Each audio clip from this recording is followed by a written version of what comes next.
નમસ્કાર તાલીમાર્થી મિત્રો, ઔદ્યોગિક તાલીમ સંસ્થા રાજકોટથી હું આશીષ ગોરવાડિયા, ઇન્સ્ટ્રક્ટર એમ્પ્લોયબિલિટી સ્કિલ્સ. આજના સેશનમાં આપ સૌનું હાર્દિક સ્વાગત કરું છું. મિત્રો, આપણે લોકો શીખી રહ્યા છીએ સેમેસ્ટર 2માં ટોપિક 6. ટોપિકનું ટાઇટલ છે મેન્ટેનિંગ એફિશિયન્સી ઓફ વર્કપ્લેસ, મતલબ કાર્યસ્થળ ઉપર કાર્યક્ષમતા વિકસાવવા માટેની વાત આપણે આ ટોપિકમાં ભણવાના છીએ, જેમાં ચેપ્ટર નંબર 26 જેનું ટાઇટલ છે પ્રોડક્ટિવિટી, જેને ગુજરાતીમાં કહેવાય છે ઉત્પાદકતા અથવા તો ઉત્પાદન ક્ષમતા. ચેપ્ટરને સરળતાથી સમજવા માટે આપણે એને અલગ અલગ પાર્ટમાં ડિવાઈડ કર્યું છે. પાર્ટ 1માં આપણે વાત કરવાના છે meaning and factors affecting productivity, મતલબ કે આ ઉત્પાદન ક્ષમતા શું છે અને ઉત્પાદન ક્ષમતાને અસર કરતા પરિબળો કયા કયા છે એના વિશેની વાત આપણે અહીંયા સમજવાના છીએ. તો મિત્રો શરૂ કરીએ. પ્રોડક્ટિવિટી, ઉત્પાદકતા અથવા તો ઉત્પાદન ક્ષમતા, આ નામથી એને ઓળખી શકાય છે પ્રોડક્ટિવિટી. એની વ્યાખ્યા જોઈએ તો ઉત્પાદકતા એ ઉપલબ્ધ કરાવેલા ઉત્પાદનના સાધનોમાંથી પ્રાપ્ત થતા ઉત્પાદનનો ગુણોત્તર છે. મતલબ કે તમારી પાસે જે કુલ ઉત્પાદનના સાધનો ઉપલબ્ધ છે એમાંથી કેટલું ઉત્પાદન તમને પ્રાપ્ત થયું, આનો જે ગુણોત્તર તૈયાર કરવામાં આવે એને પ્રોડક્ટિવિટી કહેવાય છે. દાખલા તરીકે આપણે 2 મશીનને કામે લગાડ્યા છે, એટલે એ 2 મશીન એ ઉત્પાદનના સાધનો કહેવાય. 2 મશીનનો ઉપયોગ કરી અને આપણે ઉત્પાદન કેટલું કર્યું, તો દાખલા તરીકે 20 એકમોનું ઉત્પાદન થયું. તો 20 એકમોનું ઉત્પાદન થયું, આ પ્રાપ્ત થતું ઉત્પાદન કહેવાય. તો હવે પ્રાપ્ત થતું ઉત્પાદન અને ઉત્પાદનના સાધનો, આની વચ્ચેનો ગુણોત્તર તૈયાર કરીએ. તો ગુણોત્તર કેવી રીતે, તો કે 20 એકમોનું ઉત્પાદન થયું છે, છેદમાં કેટલા સાધનો ઉપલબ્ધ કરાવ્યા હતા, તો કે 2. તો 20/2. આનો મતલબ શું થયો, તો કે 20/2 કરો, જવાબ આવશે 10.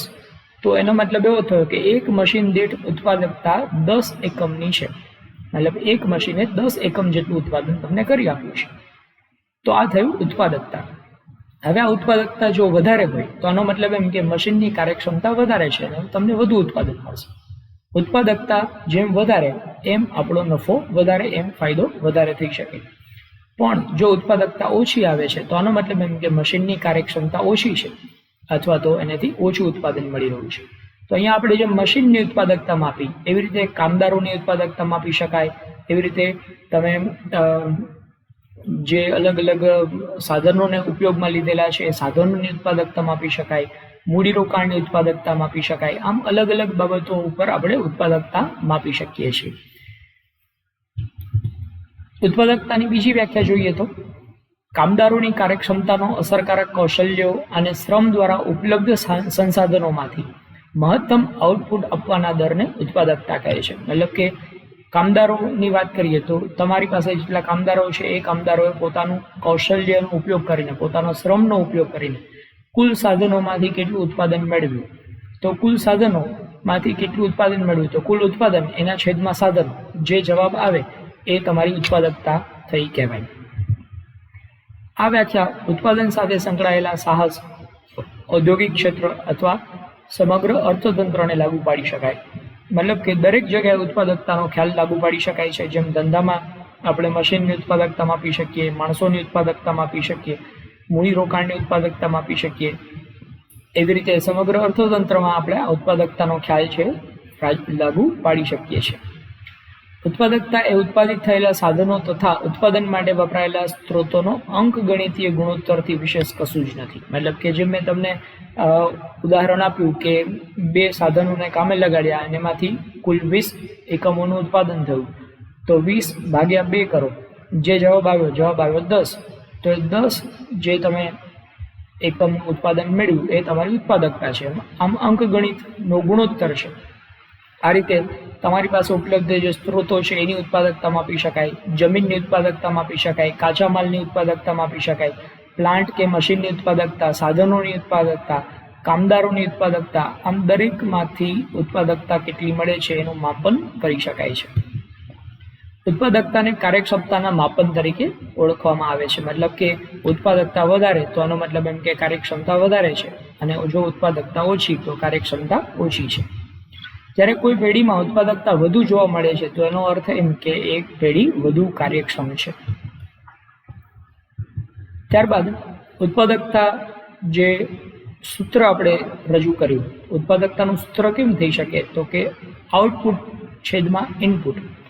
કુલ આઉટપુટ તમને જે મળ્યું, આપણે ઉદાહરણ તરીકે હમણાં જોયું કે 20 એકમોનું ઉત્પાદન થયું. એ 20 એકમોનું ઉત્પાદન છેદમાં તમે જેટલા ઉપયોગ કર્યા છે સાધનો, તો 20 એકમોનું ઉત્પાદન,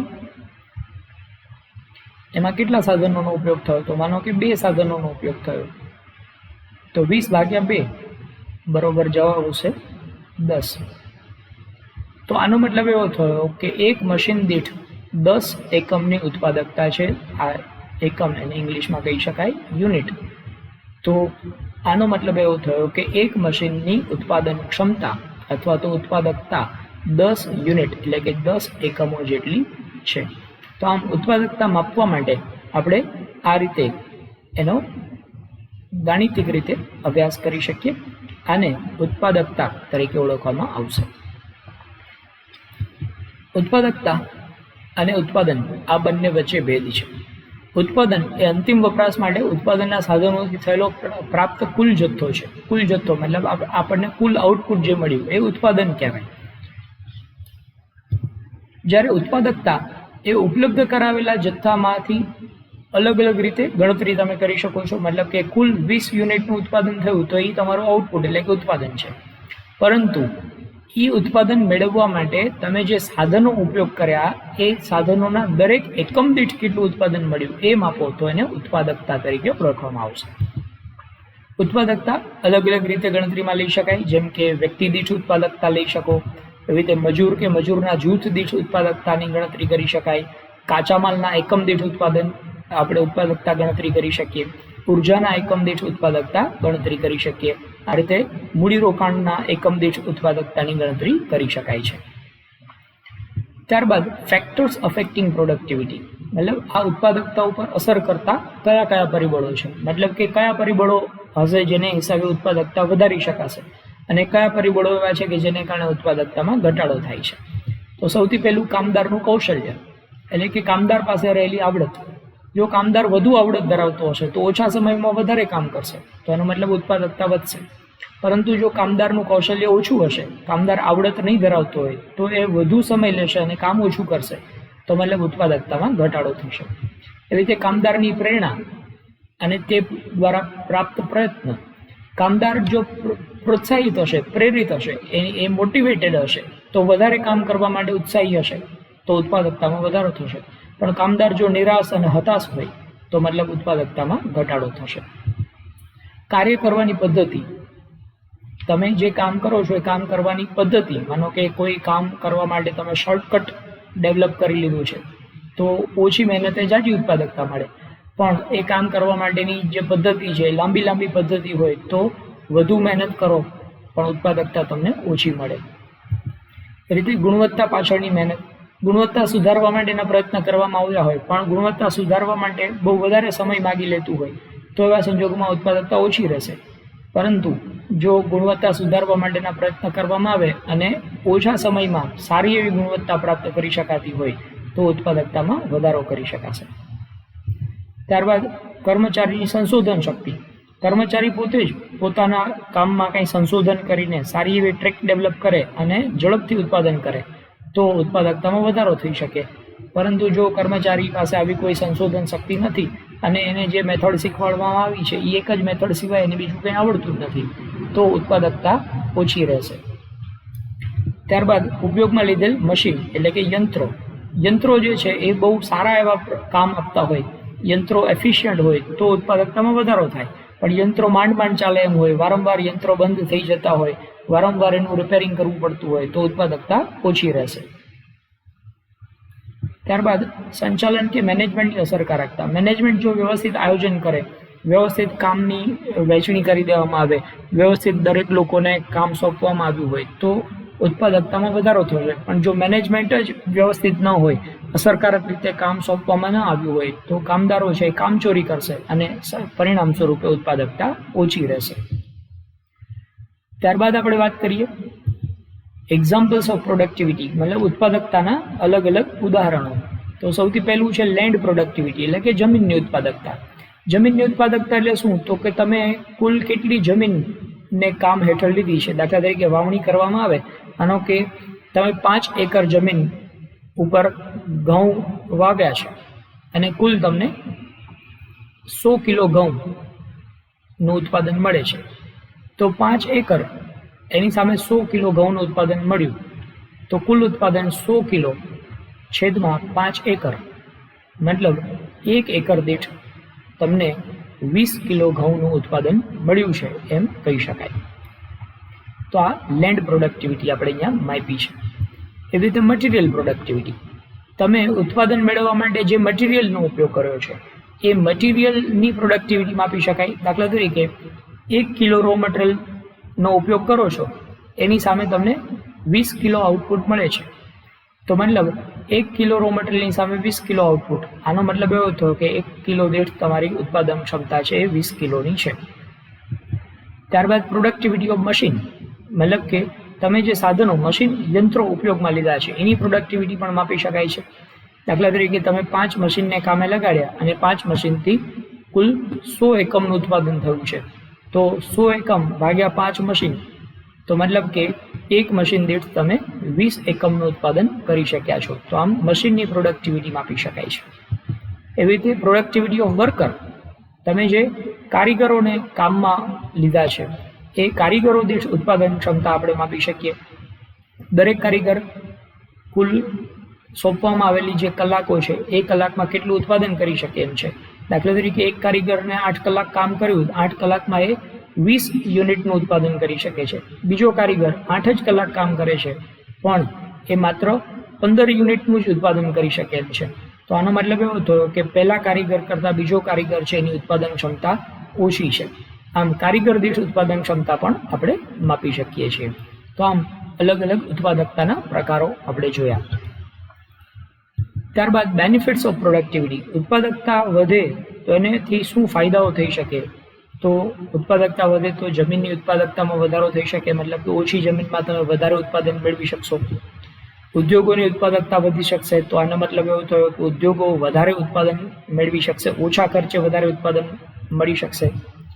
કામદારોની ઉત્પાદકતામાં જો વધારો થાય તો કામદારો ઓછા સમયમાં વધુ કામ કરી શકે, અને વધુ કામ કરી શકે તો એને વધારે વળતર મળી શકે, તો એ પણ એના માટે ફાયદો છે. આ ઉપરાંત ઇમ્પોર્ટન્સની વાત કરીએ તો ઉત્પાદકતા જો વધે તો દેશની આર્થિક પ્રગતિ વધે, કારણ કે ઉત્પાદકતા વધશે તો વધુ ઉત્પાદન મેળવી શકશે. ઓછા સાધનોનો ઉપયોગ કરીને જો વધુ ઉત્પાદન મળે તો આનાથી દેશની આર્થિક પ્રગતિ વધે છે. નફામાં વૃદ્ધિ થશે, મતલબ ઓછા સાધનોથી વધારે ઉત્પાદન મેળવી શકો તો મતલબ ખર્ચો ઘટે અને સામે આવકમાં વધારો થાય. ખર્ચ ઘટે અને આવકમાં વધારો થાય તો તમારા નફામાં પણ વધારો થશે. આ રીતે ભાવની જાળવણી અને ગ્રાહકોનો વિશ્વાસ સંપાદિત થશે. મતલબ કે જો તમે ઓછા ખર્ચે વધારે ઉત્પાદન કરતા હશો તો ગ્રાહકોને પણ તમે સસ્તા દરે વસ્તુ વેચવી શકશો, અને ગ્રાહકોને જો સસ્તા દરે વસ્તુ વેચી શકશો તો આનો મતલબ એમ કે ગ્રાહકો તમારી ઉપર વિશ્વાસ રાખીને વારંવાર તમારી પાસેથી જ વસ્તુ ખરીદશે. તો આ બધા જ ઉત્પાદકતાના ફાયદાઓ છે. તો આમ આપણે ઉત્પાદકતા વિશે ખ્યાલ મેળવ્યો. Thank you.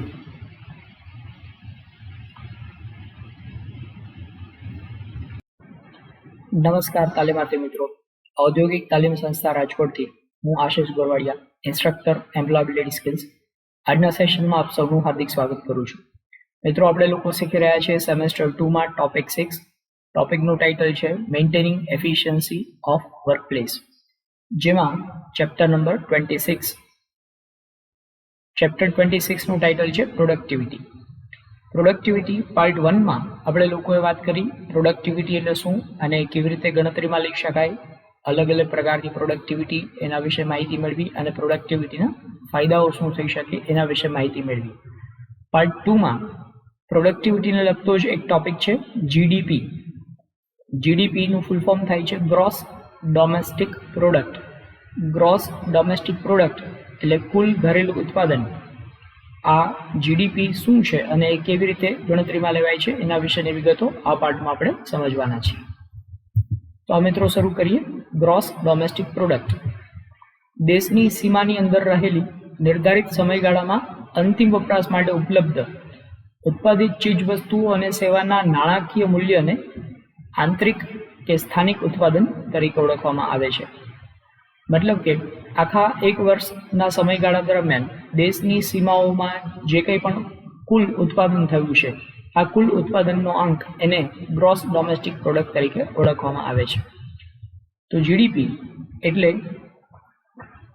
સી મતલબ થાય છે કન્ઝમ્પશન, એટલે વપરાશી વસ્તુઓનું જે કંઈ પણ ઉત્પાદન થયું હોય એ. જીનો મતલબ થાય છે ગવર્મેન્ટ, એટલે કે સરકાર દ્વારા જે કંઈ પણ વપરાશ થયો હોય એ. આઈનો મતલબ થાય છે ઇન્વેસ્ટમેન્ટ, અને NX એટલે નેટ એક્સપોર્ટ, મતલબ કે દેશમાંથી કુલ જે નિકાસ થઈ હોય એનો સરવાળો, આ બધાનું જે ટોટલ થાય એને જીડીપી તરીકે ઓળખવામાં આવશે. તો સી મતલબ દેશના અર્થતંત્રમાં ખાનગી અને ગ્રાહક દ્વારા વપરાશ ખર્ચ કરવામાં આવ્યો હોય એ. જી મતલબ સરકાર દ્વારા થતું ખર્ચ. આઈ મતલબ દેશના વેપારી જગત દ્વારા જે મૂડી પેટે કરવામાં આવેલું હોય ખર્ચ, એ આઈ તરીકે ઓળખવામાં આવશે. NX એટલે નેટ એક્સપોર્ટ, અથવા એને બીજી નામ આપવામાં આવ્યું છે NFIA, એટલે net factor income from abroad. આ net factor income from abroad એટલે દેશમાં થયેલી ચોખ્ખી નિકાસ, મતલબ કે આયાત અને નિકાસ બંનેની ઇફેક્ટ આપણે જો આપીએ તો કુલ નિકાસમાંથી આયાતને બાદ કરી દેવામાં આવે તો આપણને ચોખ્ખી નિકાસ મળી જશે. તો આમ ચોખ્ખી નિકાસ એને આ ટોટલમાં ઉમેરવાની રહેશે. તો આનો જે ટોટલ આવશે એ દેશનું કુલ જીડીપી છે એમ કહી શકાય. એટલે કે NE એટલે કે નેટ એક્સપોર્ટ બરોબર ચોખ્ખી નિકાસ. ચોખ્ખી નિકાસ એટલે શું? તો કે કુલ નિકાસમાંથી કુલ આયાત બાદ કરો એટલે જે મળે એને ચોખ્ખી નિકાસ કહી શકાય. જીડીપી એ કોઈ પણ દેશની આર્થિક સ્થિતિનું મૂલ્યાંકન કરવા માટે અગત્યની ગણતરી છે, કારણ કે જે દેશનો જીડીપી વધારે એ દેશની આર્થિક સ્થિતિ વધારે સારી, અને જે દેશનો જીડીપી ઓછો એ દેશની આર્થિક પરિસ્થિતિ નબળી, એમ આપણે કહી શકીએ. સામાન્ય રીતે જીડીપીને પાછલા વર્ષ અને ચાલુ વર્ષના તફાવતથી દર્શાવવામાં આવે છે. મતલબ કે પાછલા વર્ષમાં જીડીપી કેટલો હતો અને આ વર્ષમાં જીડીપી કેટલો રહ્યો. માનો કે આપણે ગણતરી કરીએ કે વર્ષ 2020નો જીડીપી અને વર્ષ 2021નો જીડીપી. જો વર્ષ 2020 કરતાં 2021માં જીડીપી વધારે હોય તો આનો મતલબ એમ કે દેશમાં વિકાસ થયો છે, પણ 2020 કરતાં 21માં જીડીપી ઓછો હોય તો આનો મતલબ એમ કે દેશના વિકાસમાં ઘટાડો થયો છે. દેશના આર્થિક વિકાસ અને તે દ્વારા લોકોના જીવન ધોરણમાં આવતો સુધારો એ જીડીપી દ્વારા જાણી શકાય છે. મતલબ કે જો દેશનો આર્થિક વિકાસ ઝડપી હશે, દેશનું જીડીપી વધતો હશે, તો મતલબ કે લોકોનું જીવન ધોરણ સુધરી રહ્યું છે. અને જો જીડીપી ઘટી રહ્યો છે તો આનો મતલબ એમ કે દેશના લોકોનું જીવન ધોરણ નબળું પડી રહ્યું છે. તો દેશના લોકોની ખરીદ શક્તિ અને તે દ્વારા ચીજવસ્તુ અને સેવાની માંગ પણ જીડીપી ઉપર આધારિત રાખે છે. જો કોઈ દેશનો જીડીપી વધી રહ્યો છે તો આનો મતલબ એમ કે દેશના લોકો વધુને વધુ ખર્ચ કરી રહ્યા છે, લોકોની ખરીદ શક્તિમાં વધારો થઈ રહ્યો છે.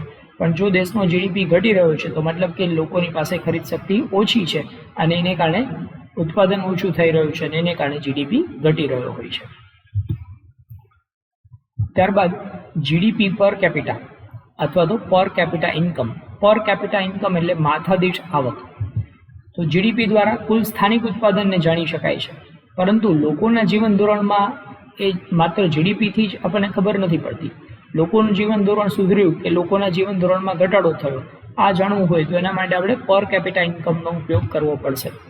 તો દેશમાં વસ્તીનું પ્રમાણ માથાદીઠ આવકની ગણતરી માટે ખૂબ જ અગત્યનું પરિબળ છે.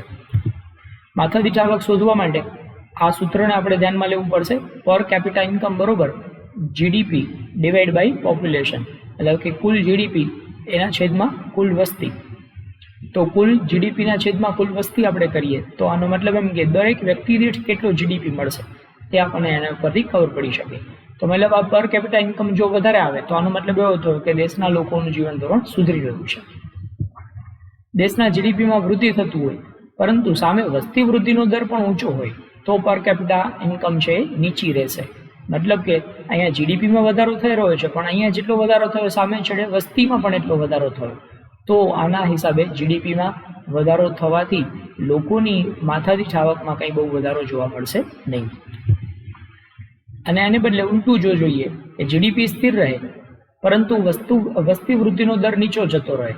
જીડીપી છે એ સ્થિર છે પણ વસ્તી વૃદ્ધિનો દર નીચો ગયો, મતલબ કે વસ્તીમાં ઘટાડો થયો, તો આનો મતલબ એવો થયો કે પર કેપિટા ઇન્કમમાં વધારો થશે, એટલે કે માથાદીઠ આવક વધશે, તો એ દેશના લોકોનું જીવન ધોરણ સુધરશે. વાસ્તવમાં જીડીપી અર્થાત રાષ્ટ્રીય આવકની સમાન વહેંચણી અગત્યની બાબત છે. મતલબ કે દરેક વ્યક્તિ દીઠ જો સમાન વહેંચણી હશે તો દરેક વ્યક્તિનું જીવન ધોરણ સુધરી રહ્યું છે એમ કહી શકાય. Thank you.